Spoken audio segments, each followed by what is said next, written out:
টাকা এটা হাতে আসছে সঙ্গীত সর্বমোট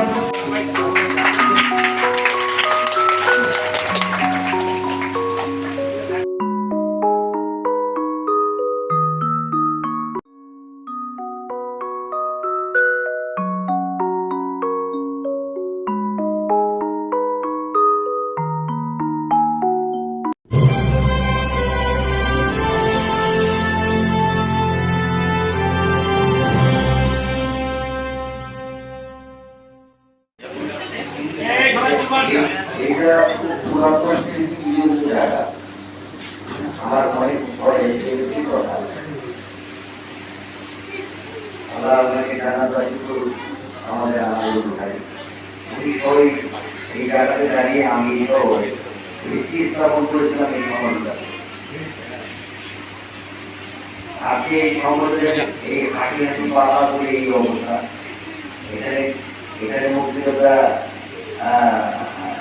পরিবার কল্যাণ সমিতি আছে ক্ষুদ্র ব্যবসায়ী সমিতি আছে এই যে এইটুকু সময়ের মধ্যে একটি জায়গায় আমরা যে ভিত্তি স্থাপন করে দিচ্ছিলাম একজন চলে গেলে দুনিয়া আসতে আমি আছি আমার আরেক বন্ধু গ্রেফতার করা হয়েছিল আমার মানে এই বিল্ডিংয়ের পুরাতন ইতিহাসের কথা মনে আছে আজকে এখানে দাঁড়িয়ে কথা বলছি একটি ভালো পরিবেশের জন্য বাইরে বলতে হবে পরিবেশ যেখানে ভালো থাকে সেরকম সোলাও থাকে লোকজনও থাকে সব কিছু থাকে এগুলো মূল কথা অনেক মানে তার যে চিত্ততা তাদের রাগের যে ভাষাটা আসলে আমি যে জায়গায় দাঁড়িয়ে আছি আমাদের লোক দাঁড়িয়ে আমি এখন আপনাদের কাউন্সিলর বাইরে মেয়রের দায়িত্ব পালন করছি যে কোনো জায়গাতে এবং মেয়রের দায়িত্ব পালন করে চেয়ার পাই সবাই রাস্তার কথা বলে আমার হাসি মানে কোনো মাপ নেই এটা এলাকার এখানে হোক আর বাইরে হোক কারণ দিনাজপুরের সার্বিক চিত্র খুব একদিকে ভালো এটা কিন্তু আমরা এই ক্ষেত্র থেকে বাইরেও একই অবস্থা এখানে তো আসি বাইরের অবস্থা খুব ভালো এটা কিন্তু আমরা বলতে পারি আমার 7 মাস ধরে জায়গা থেকে বসি আর কি শুধু একটা সময়ের গ্যাপকে পূরণ করার জন্য সেই জায়গা থেকে যতটুকু পারছি বোঝানোর চেষ্টা করছি কারণ একটা সময় আছে যে কোনো জিনিসের পরিকল্পনা এবং পরিকল্পনার মধ্য দিয়ে এর সমাপ্তি ঘটাতে গেলে আমাদের সময় আছে সেই পরিকল্পনা ইতিমধ্যে আমি কিন্তু দিনাজপুর এবং এই পরিকল্পনাটা সবটি দিনাজপুরের শান্ত ছাড়া পরামর্শ করে তার সার্বিক সহযোগিতা আমি এগিয়ে দেব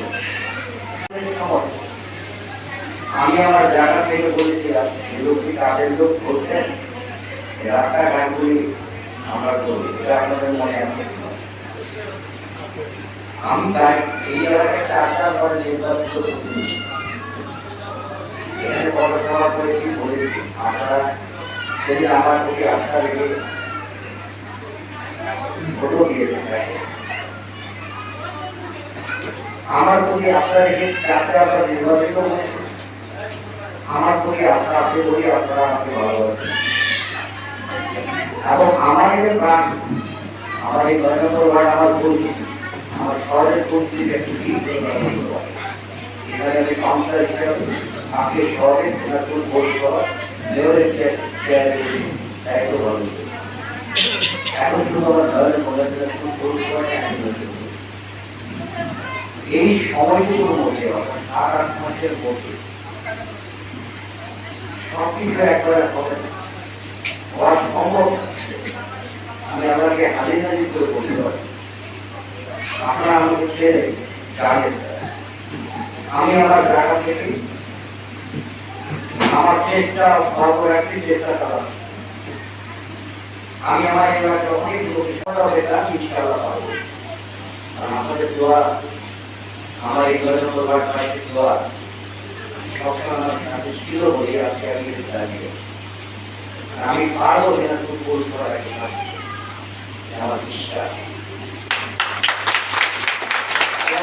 এই বিশ্বাসের জন্য আমারও মনটা নেই, আপনাদেরও মনটা। আমি চার করে আমাকে আপনারা ভোট দিয়েছেন, আপনারাই পাঠিয়েছেন আমাকে। আজকে কোনো যেটুকু সময়ের জন্য বসে এটা যদি আমার ক্ষমতার বাইরে আপনাদের ক্ষমতা, আমি সামনে ওয়ার্ডে ওয়ার্ডের কাউন্সিলর যিনি আজকে মেয়রের দায়িত্ব পালন করছে, কাজ করতে কেউ যদি করলে ভালো লাগবে, আপনাদেরও ভালো লাগবে। সেই হিসাবে আমার বাড়ি শেখপুরার অবস্থান কি আমি জানি।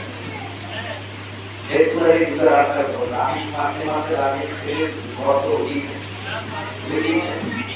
এটা যে কি অবস্থায় আজকে আপনাদের সবাই দিকে পানি ডুবে আছে, একটু বেশি দিয়ে যদি জোরে দেওয়া থাকে তাহলে পানি দেওয়ার পর ভিতরে পানি কি একটা বৃষ্টি অবস্থা। এই তিনটি জায়গাতে আমার খুব সমস্যা।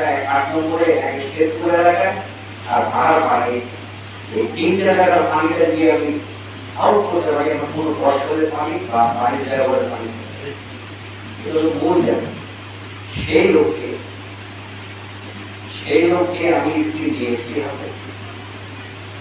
একটা জিনিস এত ভালো বাজার লেবার রাস্তাগুলা এগুলা কাজ শুরু করে দিল।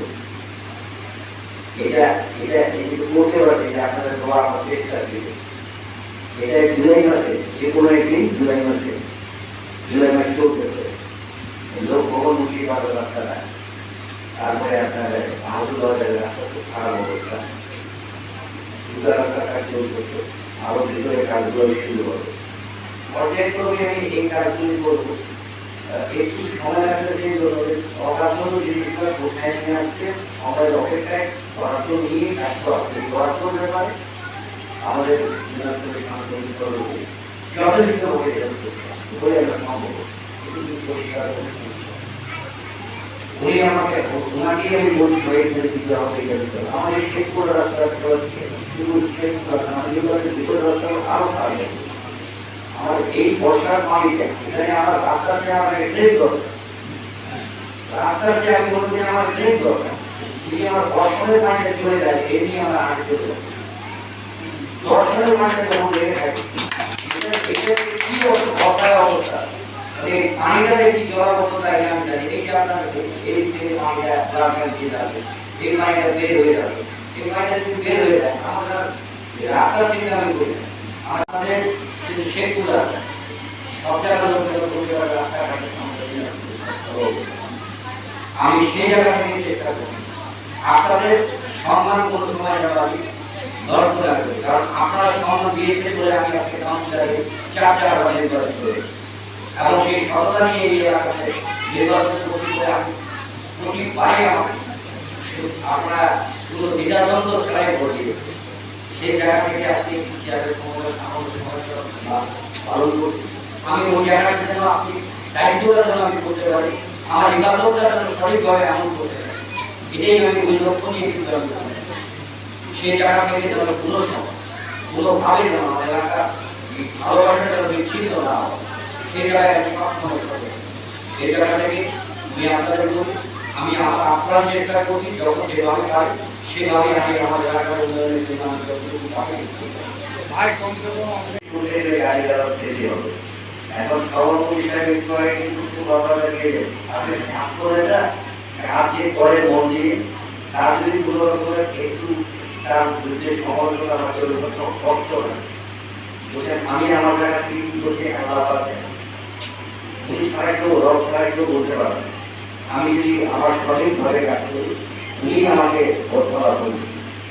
আজকে উনি যে একটু আগে অনেকক্ষণ বললেন সমিতির সদস্য একইভাবে তার হিসাব কিভাবে দেওয়া সেটাই উনি যে এই জায়গা থেকে রাগ করলেন এত পদ্ধতি সংগঠনের জন্য এত কিছু এত সমালোচনা আলোচনা ওই কষ্ট থেকে কিছু বিচার করা বলছে আমি যেটা বুঝতে পারছি। এই সমালোচনা থেকে যে কথা বলছি এই কথা থেকে আমাকে রাখার জন্য সংগঠনের একটা দৃঢ় জিনিস। আজকে আপনারা চিন্তা করেন আমি তো দীর্ঘদিনের এই এলাকার কাউন্সিলর, এই সমিতি যখন ছিল এখানে অনেক নাম জানিয়ে আমি নাম বলবো না, ঋণের টাকা নিয়ে বাড়ি ছেড়ে বাড়িতে শেখপুরা ক্ষুদ্র ব্যবসায়ী সমবায় সমিতি কর্তৃক আয়োজিত আজকের এই বার্ষিক সাধারণ সভায় প্রধান অতিথি হিসেবে উপস্থিত হয়ে পদধূলি দিয়ে আমাদেরকে ধন্য করেছেন ৯ নম্বর ওয়ার্ডের বারবার নির্বাচিত বর্তমান দিনাজপুর পৌরসভার ভারপ্রাপ্ত মেয়র জননেতা জনাব আবুল জলিল আলী দুলাল, আমাদের মাঝে উপস্থিত রয়েছেন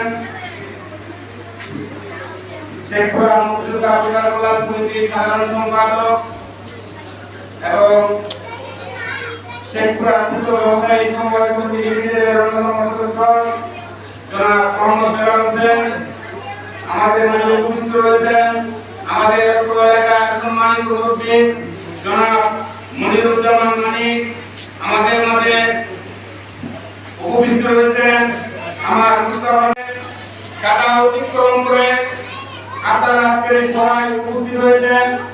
আমি সভাপতি হিসেবে আমি সকলকে কৃতজ্ঞতা ও ধন্যবাদ অভিনন্দন জানাচ্ছি। পাশাপাশি একটি কথা না বললে নয়, এটি সাদিকুল বলে গেলেন যে কমিটির নেতারা লক্ষ লক্ষ টাকা লোন নিয়ে গেছে, কমিটির নেতারা লক্ষ লক্ষ টাকা লোন নিয়েছে, লোন দেয় না। আমি তার কাছে জানতে চাই, কমিটির কোন নেতা লোন নিয়েছে তুমি নামের তালিকা আবারও তোমাকে সুযোগ দেওয়া হবে প্রকাশ করার জন্য। আর যে হিসাবটা আমরা দিয়েছি ইতিমধ্যে সেটাকে নোট করবা, প্রয়োজনে আমাদের অফিসে যোগাযোগ করবা, যাতে শুধু সাথীগুলো না, এই ধরনের যারা সংগ্রহ প্রবণ থেকে থাকেন আপনারা আমাদের অফিসে যোগাযোগ করবেন। ব্যাংকে কত টাকা আছে অ্যাকাউন্ট নাম্বার দিব, সুইসাইড করতে দিব, যে অ্যাকাউন্টে কত টাকা আছে জানান, সভাপতি সেক্রেটারি সুইসাইড করতে দিয়ে আপনাকে জানাবে ব্যাংকে কত টাকা আছে এবং আমাদের আয় ব্যয় রেজিস্টারের সাথে কোনো অমিল যদি থেকে থাকে আপনারা বলবেন সম্পূর্ণ টাকা সদস্যদের ফেরত দিয়ে আমি স্বেচ্ছায় সসম্মানে আমার পক্ষ থেকে আমি সরে দাঁড়াবো। যে কাগজটি দিয়েছিলাম সদস্য সংখ্যা কম ছিল 100 জন, সাধারণ সভার মাধ্যমে আমরা 100 টাকা দিয়েছিলাম, সেটা হচ্ছে শেখপুরা মুক্তিযোদ্ধা পরিবার কল্যাণ সমিতির আয় ব্যয়ের হিসাব। আজকে কিন্তু যে হিসাবটা হচ্ছে শেখপুরা ক্ষুদ্র ব্যবসায়ী সমবায় সমিতির হিসাব, এখানে সমিতি দুটা বুঝতে হবে তোমাদেরকে। এই প্রকল্পটা এখনো বিভিন্নভাবে মানুষকে সঞ্চয় দিতে নিরুৎসাহিত করেন, বিভিন্নভাবে সঞ্চয় উত্তোলনে উৎসাহিত করে থাকেন, তারপরে সঞ্চয় করে নেন, সঞ্চয় উঠায় না। এখানে যে সদস্য ভাই বোনেরা আছেন, আমি পরিষ্কার পরিচ্ছন্ন ভাষায় বলতে চাই, আপনারা যদি সকলেই বলেন যে আমরা থাকবো না, আপনাদের 1 টাকা অধিকার করবে, আপনাদের টাকা সাথে সাথে পরিশোধ করে দেবো ইনশাআল্লাহ। আলোকে আমি কথা বলতে চাই এবং সেভাবে চলে আসছি। আপনারা যে আমার প্রতি আস্থা বিশ্বাস রেখেছেন, আমি গত নির্বাচনে আপনারা সেটা তার আগে নির্বাচনে সেটা প্রমাণ করেছেন। নির্বাচনের মধ্য দিয়ে আমি অনেকেই বলেন আপনারা বলেন যে সর্বোচ্চ ভোটে নির্বাচিত, আমি সেটা মনে করি না। আমি মনে করি আপনারা আমাকে সর্বোচ্চ ভালোবাসা দিয়েছেন। আমি আমার শেষ রক্তবিন্দু দিয়ে হলেও আপনাদের সেই ভালোবাসার মর্যাদা, আপনাদের সেই বিশ্বাস আমি অক্ষুণ্ণ রাখার চেষ্টা করবো ইনশাআল্লাহ। আপনাদের পাশে থাকা, আপনাদের সেই ভালোবাসার মর্যাদা দেওয়া। আর যারা সমিতির নামে অপপ্রচার চালান, অপপ্রচারে লিপ্ত, আমি তাদেরকে আহ্বান জানাবো সমিতির সামনে এসে সাথীগুলো নয়, আরো যারা আছেন এখানে উচ্চ শিক্ষিত অনেক জ্ঞানী নিজেদেরকে মনে করেন মহাজ্ঞানী, আপনারা সে প্রশ্ন করেন, আপনাদের প্রশ্নের উত্তর দিব, আপনাদের হিসাব থাকলে দিব ইনশাআল্লাহ। করবো আমার মৃত্যুর আগ পর্যন্ত ইনশাআল্লাহ।